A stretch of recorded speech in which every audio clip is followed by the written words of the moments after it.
Negara Jempa, ada kerajaan-kerajaan lain duduk di Nusantara. Tapi kalau kesultanan memang yang pertama di Asia Tenggara adalah Perla, 840 Masehi, hasil dari seminar beberapa kali, baik seminar di Kuala Simpang 80, kemudian seminar internasional di UIN Ar-Randiri, Banda Aceh tahun 2010. Saya ikut 2010.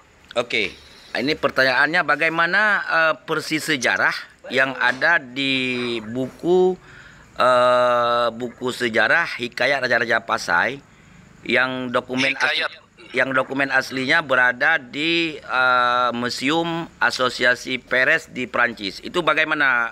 Sedangkan dalam buku tersebut dinyatakan raja pertama yang menerima Islam di Asia Tenggara ini adalah Merah Silu yang bergelar nama Malikus Saleh. Karena dari sejarah dari sejarah itu Merah Silu itu kan anak daripada Merah Gajah, ya kan? Adik abang dengan Merah Hasum. Itu bagaimana penjelasannya? Penjelasannya adalah Hikayat Pasai itu lebih menjelaskan tentang Pasai sesuai dengan nama Hikayat. Hikayat itu sastra. Jadi sastra, karya sastra di masa itu memang tanah Melayu ini, alam Melayu ini banyak berkaitan dengan sastra.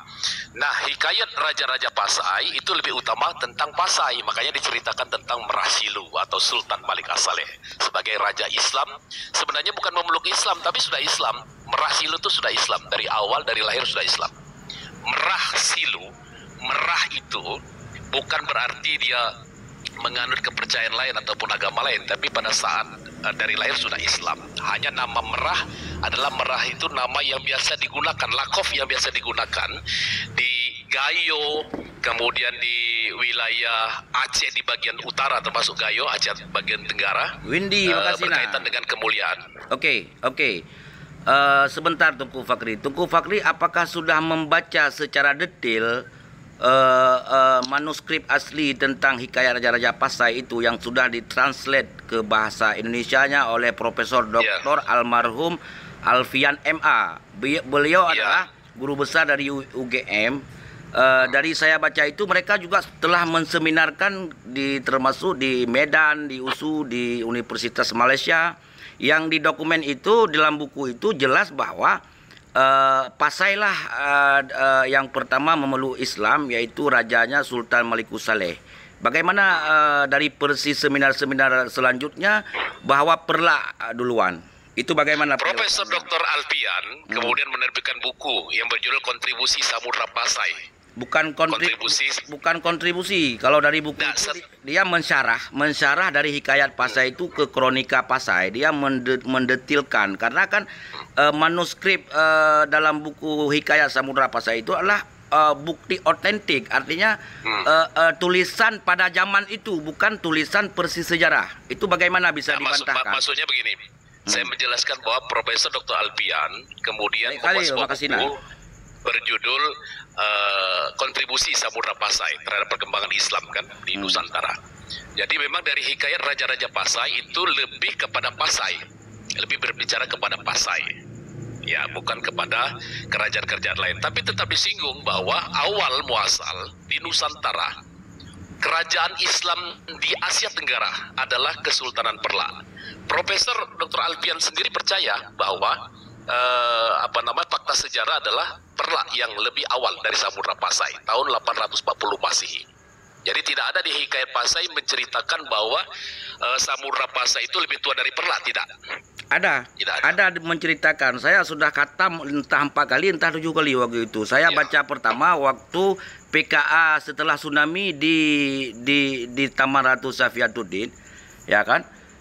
Saya baca di stan Aceh Utara. Saya terkejut juga karena dalam buku itu tidak ada penjelasan bahwa negara-negara lain atau kawasan-kawasan lain di Asia Tenggara telah masuk Islam selain daripada pertama sekali adalah Merah Silu. Merah Silu itu pun yang memasukkan beliau Islam itu adalah Syekh Ismail dan Syekh Ishaq dari negeri Arab lah, negeri Maghribi.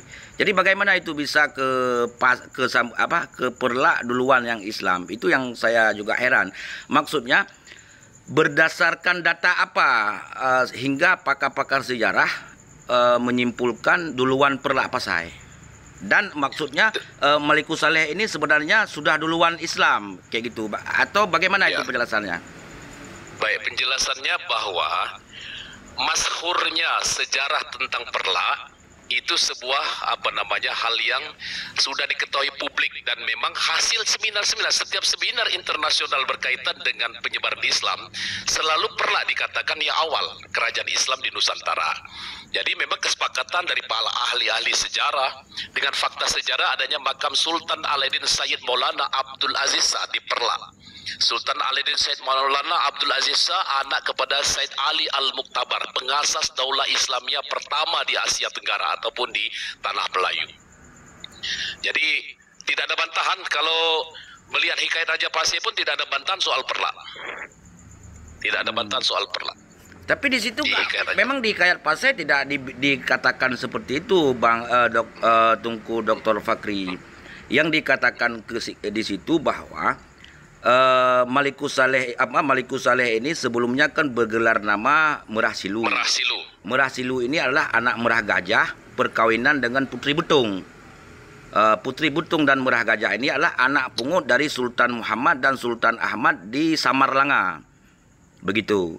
Jadi waktu Sultan Merah Silu itu berhijrah dari Samarlanga ke arah matahari terbit, yaitu ke arah timur, beliau juga sempat singgah di Biren. Habis itu singgah di Biren itu yang saya perkirakan daerah Payakareng, karena dari cerita itu kemungkinan besar itu Payakareng. Karena di situ beliau itu tidak nyaman, akhirnya berhijrah ke Buluh Telang. Buluh Telang itu yang kalau saya prediksi adalah Buluh Blang Ara, Loksmawe.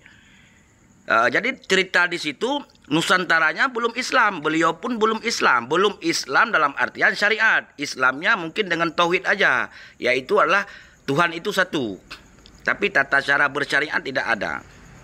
Jadi setelah Malikus Saleh itu mendirikan Merah Silu mendirikan kerajaan di Samudra, termasyhurlah cerita bahwa sudah ada negara di bawah angin, yaitulah Samudra. Makanya awal-awal dikenal Sumatera ini bukan di Medan. Sumatera itu yang dikenal berdasarkan catatan Marco Polo, Ibnu Battuta, Laksamana Cheng Hong, Laksamana Efeburi, Cheng Ho dari Cina. Cheng Ho maksudnya itu tutur bahasa kita aja, bisa saja itu Cheng Hong, bisa saja itu Cheng Ho. Yang intinya Cheng Ho itu membawa oleh-oleh dari lonceng Cakradonya yang akhirnya dinaikkan ke kapal Cakradonya oleh Sultan Iskandar Muda nantinya. Jadi dari cerita itu dan dokumen otentiknya itu, Pasailah pertama. Memang Malikus Saleh setelah berislam beliau menikah dengan anak rajanya Perla, yaitu Putro Ganggang. Putro Ganggang, betul. Itu bagaimana dibantahkan? Hikayat itu adalah sastra. Iya, sastra. Hikayat adalah sastra. Yang dilihat dalam bersejarah adalah fakta sejarah. Tetapi boleh menjadi satu tambahan rujukan. Pada umumnya, raja-raja di Melayu ini mengambil rujukan dari hikayat Raja-Raja Pasai. Sesuai dengan judul, title adalah Raja-Raja Pasai. Maka yang diceritakan domain di dalam konten hikayat Raja-Raja Pasai adalah tentang Samudra Pasai. Iya, maksudnya betul. Memang yang diceritakan tentang domainnya kepada Raja-Raja Pasai. Marco Polo tidak tahu Perla. Gimana? Waktu itu Marco Polo tidak tahu Perla. Iya, betul. Marco Polo bercerita karena masa itu Samudra Pasai. Samudra Pasai. Maksud saya begini, dalam cerita itu tidak menceritakan negeri-negeri lain itu sudah berislam. Hanya di situ pertama Islam. Iya, karena memang fokusnya pada hikayat Raja-Raja Pasai. Fokusnya sesuai judul. Oke Bang, terima kasih Bang. Oke, mantap. Lain kali nanti kita bahas di room. Sesuai disiplin ilmu Bang. Fakta sejarah. Assalamualaikum.